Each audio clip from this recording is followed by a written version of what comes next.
তোরে বলছি না তুই আমাকে প্রতি মাসে 20,000 টাকা দিবি, তুই কেন এই মাসে আমাকে 10,000 টাকা দিলি? তুই আরো বেশি বেশি করে কাম করবি। বাবা তুমি দুটি পায়ে ধরি, তুমি মাকে মেরো না, মা অনেক কষ্ট পেতেছে।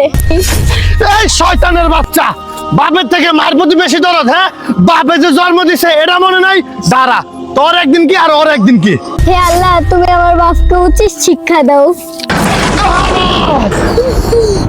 এই আমি যে কুকুর হয়ে গেলাম। আল্লাহ, এটা আমার সাথে কি হলো? এ মা, মা তুই কি আমার অভিশাপ দিয়েছস যে আমি কুকুর হয়ে গেলাম? ও বউ, তুমি কিছু কও না, বলস না যে আমার যে আল্লাহ মাফ করে দিতে। হে আল্লাহ, তুমি আমার বাপকে ছেড়ে দাও, মা আমার আব্বাই শিক্ষা পেয়েছে। আল্লাহ তুমি মাফ করে দাও আমার স্বামীকে। এই আমি সুস্থ হয়ে গেছি। মা, মা আয়, বউকে আয়, বউ আমাকে মাফ করে দিও। আপনি যদি আপনার মাকে ভালোবাসেন তাহলে এই চ্যানেলটি সাবস্ক্রাইব করবেন।